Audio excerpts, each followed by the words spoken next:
नमस्कार दोस्तों, passion gardening में आपका बहुत बहुत स्वागत है। दोस्तों, फरवरी का महीना आ गया और फरवरी के महीने में यानी कि ग्रोइंग पीरियड स्टार्ट हो गया है।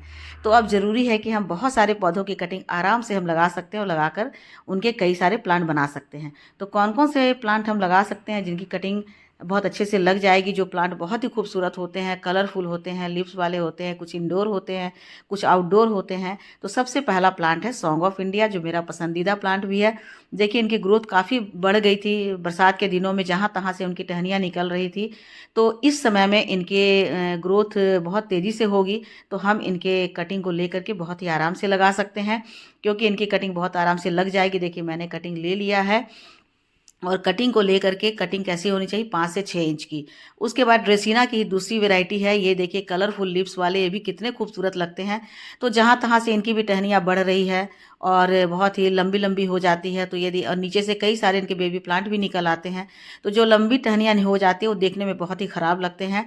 तो वहाँ से हम कटिंग कर लेते हैं। देखिए, कितनी सब लंबी टहनी हो गई थी, वो देखने में बड़े बुरे लग रहे थे। तो उनकी कटिंग हम कर लेते हैं, तो फिर से नया प्लांट हमें तैयार हो जाता है। तो 5 से 6 इंच की कटिंग हमें ले लेनी है और 2 से 3 नोड एरिया हमें इन्हें डाल देना है मिट्टी में, ताकि अच्छे से लग जाएं। यहाँ भी देखिए, ये टहनी काफ़ी लंबी हो गई है, इनकी भी ये मैं डाल कट कर लेती हूँ, ताकि इन्हें भी मैं लगा सकूँ। और इस तरह से हम सारी टहनियों के कटिंग को हम आराम से लगा सकते हैं। तो ये 3 प्लांट हो गए, जो तीनों ड्रेसिना की वैरायटी है, जो देखने में बहुत ही ज़्यादा खूबसूरत लगते हैं। अभी इनके पत्ते भी थोड़े थोड़े ख़राब होने लगे हैं। तो अब जब इनकी नई कटिंग हम लगाएंगे तो देखिए, बहुत ही सुंदर लगेगा। यहाँ पर मैंने 2-3 कटिंग लगा दी है, जो कि सॉन्ग ऑफ इंडिया की 2 अलग अलग वैरायटी है। एक तो वेरीगेटेड है और एक प्लेन है। तो इन दोनों को मैंने एक बड़े से प्लांटर में लगा दिया है और कुछ मैं छोटे प्लांटर में भी लगाऊंगी। उसके बाद जो नेक्स्ट प्लांट है वो है स्टारलाइट फाइकस। स्टारलाइट फाइकस भी देखने में बहुत ही ज़्यादा खूबसूरत लगता है। और देखिए, कितनी लंबी लंबी इनकी टहनियाँ निकल करके बेतरतीब हो रही हैं। तो अभी बहुत अच्छा समय है इनकी कटिंग को लगाने का। हम इनकी 5-5 इंच की कटिंग ले लेते हैं, तो बड़े आराम से लग जाते हैं। तो इनकी भी मैं कटिंग ले लेती हूँ और सब कटिंग को मैं एक साथ लास्ट में लगाऊंगी। उसके लिए मिट्टी कैसी तैयार करनी है वो भी मैं शेयर करूँगी दोस्तों, तो वीडियो के एंड तक बने रहिएगा। और देखिए, यहाँ से मैंने इनकी 2-3 कटिंग ले ली है, जो टिप वाली कटिंग है, क्योंकि टिप वाली कटिंग बहुत आराम से लग जाती है और उनमें ग्रोथ तुरंत स्टार्ट हो जाता है। उसके बाद जो नेक्स्ट प्लांट है, ये है सिजेजियम, जो कि बहुत ही ब्यूटीफुल कलर वाला प्लांट है। नीचे नीचे इनकी जो पत्तियां हैं वो बिल्कुल ग्रीन है और इनकी टिप वाली पत्तियां बिल्कुल रेड है। जब जब मौसम चेंज होता है तब तब इनके ऊपर की टिप वाली जो पत्तियां हैं वो बिल्कुल रेड हो जाती हैं। तो देखने में बहुत ही सुंदर लगते हैं। तो इनके भी आप एक से कई सारे प्लांट बना सकते हैं, क्योंकि ये जो वेदर है इसमें बहुत अच्छे से सारी की कटिंग चल जाती है। तो मैं टिप वाली 3-4 कटिंग इनकी ले लेती हूँ, क्योंकि जहाँ जहाँ से इनकी जो पत्तियाँ हैं ज़्यादा बढ़ गई है, जो टहनी इनकी बहुत ज़्यादा लंबी हो गई है और शेप खराब कर रही है, उस टहनी को मैंने वहाँ से कट कर लिया। देखिए, 4 कटिंग मैंने लिया है और इन सबको अब मैं छोटे छोटे से कप में लगाऊंगी। तो ये भी बहुत ही जल्दी ग्रो कर जाते हैं। इतनी छोटी सी इनकी कटिंग है, लेकिन बड़े आराम से ये लग जाएंगे। और उसके बाद जो नेक्स्ट है वो है क्रोटॉन। क्रोटॉन को भी इस समय कटिंग से लगाना बहुत ही अच्छा होता है। वैसे तो क्रोटॉन जो है वो पत्ते से भी लग जाते हैं, लेकिन ये अभी का जो समय है इसमें आप इन्हें टहनी काट कर लगा देते हैं, एक छोटी सी डाल काट लगा देते हैं कटिंग, तो बहुत अच्छे से लग जाते हैं। देखिए, यहाँ से मैं इनकी कटिंग ले रही हूँ, क्योंकि ये ब्रांच अलग से निकले हुए दिख रहे हैं। और ये 5 इंच की ब्रांच है, इन्हें भी हम बड़े आराम से लगा देंगे। और उसके बाद देखिए, छोटी सी कटिंग मैंने ले ली है और उसके बाद ये सारी कटिंग मैं एक जगह रख दी हूँ और सभी में एलोवेरा लगाकर मैं लगाऊंगी। देखिए, जितनी भी मेरी कटिंग है सभी 3-4 इंच की कटिंग है। उसके बाद है कलरफुल कोलियस। कोलियस भी इस समय काफ़ी ख़राब होने लगते हैं, इनकी टहनियाँ लंबी लंबी हो जाती हैं। और जब इनकी टहनियाँ लकड़ी की तरह हो जाए तो समझ जाइए कि अब ये बहुत ज़्यादा दिन तक नहीं रह पाएगा। तो ऐसे समय में इनकी कटिंग लगाना बहुत ही ज़रूरी हो जाता है, क्योंकि कोलियस तो हमेशा के लिए हमारे गार्डन में कलर फैलाते हैं। तो इनके तो बहुत सारे टहनियाँ को लगा देते हैं, कटिंग लगा देते हैं और कई सारे हमारे जो कटिंग बन जाते हैं, तो बड़े सुंदर लगते हैं। इस समय अब नेक्स्ट प्लांट जो है वो शेफलेरा, यानी कि जिसे अम्ब्रेला प्लांट भी कहते हैं, छतरी प्लांट भी कहते हैं। तो इसकी भी कटिंग लगाना इस समय बहुत ही अच्छा होता है। देखिए, मेरे पास एक प्लांट है, अभी बहुत ज़्यादा लंबा नहीं हुआ, इसलिए मैं इसकी कटिंग नहीं करूँगी। लेकिन इसकी कटिंग भी लगाना बहुत ही आसान हो जाता है, क्योंकि इसमें एक ही डंडी है और एक डंडी में मेरे 4 टहनियाँ निकली हुई है, 4 ब्रांच निकले हुए हैं। तो इस तरह से चारों ब्रांच को मिला करके ये पूरी तरह से अम्ब्रेला दिख रहा है। यदि एक भी कटिंग मैं यहाँ से हटाऊंगी तो उनके शेप खराब हो जाएंगे, लेकिन इस समय शेफलेरा के भी कटिंग बहुत अच्छे से लग जाते हैं। अब नेक्स्ट प्लांट है सिंगोनियम। सिंगोनियम की भी 2-3 वेराइटी है मेरे पास, बड़ी वाली भी है और छोटी वाली भी है। इन दोनों की भी जब ब्रांच ज़्यादा बढ़ जाते हैं तो इन्हें आप कटिंग से लगा सकते हैं। वैसे तो इनके बेबी प्लांट भी निकलते हैं, लेकिन आप इन्हें कटिंग से भी लगा सकते हैं। अब नेक्स्ट प्लांट है कैलियस। कैलियस की भी मेरे पास 2 वेराइटी है। एक रेड वाली है जिनके पत्ते सीधे हैं, और दूसरी जो वेराइटी है वो है ग्रीन वाली है जिनके पत्ते थोड़े से मुड़े मुड़े हैं। तो ये भी काफ़ी लंबे हो रहे हैं, इनके भी कटिंग से हम लगा सकते हैं। देखिए कोलियस की तो मैंने कटिंग लगाई भी, और देखिए इनमें जड़ें भी आ गई है। कोलियस भी है, बहुत आराम से लग जाते हैं, और लगाने के 5-6 दिन के बाद ही इनमें रूट्स आ जाते हैं। क्रोटन की और भी सारी वेराइटी है, आप किसी भी वेराइटी को लगा लेते हैं तो इनकी ग्रोथ थोड़ी सी स्लो होती है। तुरंत में तो इनकी जड़ें नहीं निकलती है, 1-1.5 या 2 महीने हो जाएंगे इनकी जड़ें निकलने में। लेकिन ये अकेला एक कोलियस होता है, जो कोलियस और कैलियस, जो 10 दिन के अंदर इनकी जड़ें हो जाती हैं। तो इन सभी की कटिंग को लेकर के मैं हमारे पास एक प्लांटर है जिसमें मैंने यहाँ पर पर्पल हर्ट भी लगा दिया है और वंडरिंग जियो भी लगाया है, और साथ ही साथ देखिए ये एक और प्लांट है गोल गोल पत्तों वाले, और यहाँ पर ये मैंने कोलियस को लगा दिया है अलग से इसमें, और इसमें भी ये काफ़ी अच्छे लग गए हैं। छोटे छोटे से प्लांटर में मैंने लगा दिया है, क्योंकि कोलियस जो है वो हर समय ख़राब होते रहते हैं। तो ऐसे में इन्हें कटिंग करके और छोटे छोटे प्लांटर में लगाने से ये दिखने में बड़े ही खूबसूरत लगते हैं और फिर बच भी जाते हैं। तो इसलिए इन्हें लगा देना बहुत ही अच्छा होता है। तो मैंने कई सारी कटिंग इनकी लगा दी है, क्योंकि जितने ज़्यादा कोलियस होते हैं उतने ज़्यादा हमारे गार्डन में इनके कलर फैले रहते हैं, हमारा गार्डन पूरा कलरफुल दिखता है। तो इसलिए इन्हें लगाना बहुत ही ज़्यादा ज़रूरी होता है। अब नेक्स्ट है एग्लोनिमा। एग्लोनिमा की कई सारी वैरायटी होती है दोस्तों, जो कि बहुत ही सुंदर इनके कलर होते हैं, इनके वेरिगेशन होते हैं। देखिए इन्हें कटिंग से बहुत ही आराम से लगाया जा सकता है। मैंने भी इन्हें कटिंग से यहाँ पर लगाया है।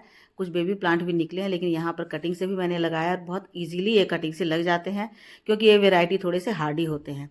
और ये इंडोर प्लांट हैं, तो इंडोर में ही रहते हैं, लेकिन इनका कलर बहुत सुंदर लगता है और इन्हें बहुत ही आसानी से इस समय लगाया जा सकता है। तो फिर दूसरी वैरायटी है, एक और है जो डफनबेकिया है। डफनबेकिया को भी कटिंग से लगाया जा सकता है, इसे भी मैंने कटिंग से ही लगाया है। तो कटिंग से इस समय में, इस फरवरी के मौसम में इनकी कटिंग लगा करके, और बस 2 महीने के अंदर इनकी ग्रोथ आ जाएगी और इनमें नए नए पत्ते आ जाएंगे, तो देखने में ये बड़े खूबसूरत लगेंगे। तो इस तरह से डफनबेकिया की भी कटिंग को आप आराम से 1 कटिंग या 4 कटिंग लगा लेंगे तो 10 इंच की कटिंग इनकी होनी चाहिए। ऊपर में 1-2 पत्ते होने चाहिए, तो बड़े आराम से ये लग जाते हैं। उसके बाद एग्लोनिमा की ये भी वैरायटी है जो बहुत ही सुंदर लगते हैं देखने में, और थोड़े से हार्डी भी होते हैं, जिनकी कटिंग आराम से लग जाती है। देखिए इनके जो स्टेम है थोड़े से हार्ड हैं, तो इनकी कटिंग को आप लगा सकते हैं। यदि आपके पास बहुत लंबे हो गए हों तो इनकी स्टेम को काट करके आप अच्छी सॉइल मीडिया में लगा दीजिए, जो सॉइल मीडिया मैंने बताया है, तो उसमें बड़े अच्छे से ये लग जाएंगे। और देखिए कितना सुंदर लगता है। ये भी इंडोर प्लांट है, तो इंडोर में ये रहते हैं, लेकिन बहुत ही सुंदर होते हैं। तो बहुत सारे इंडोर प्लांट को भी आप इस समय कटिंग से लगा सकते हैं। एग्लोनिमा की दूसरी वैरायटी भी है, इसे भी आप कटिंग से लगा सकते हैं। ये ऐसे प्लांट होते हैं जो कटिंग से भी लगते हैं, बेबी प्लांट से भी निकलते हैं। तो इनकी यदि जो हार्ड वुड हो जाते हैं, सेमी हार्ड वुड, वैसे कटिंग को लेकर के आप लगा सकते हैं। लगा करके इनके भी आप कई सारे प्लांट बना सकते हैं। तो उसके बाद दूसरी वैरायटी है, नेक्स्ट वैरायटी है अरेलिया। अरेलिया भी इस समय अरेलिया बहुत ही सुंदर प्लांट होता है।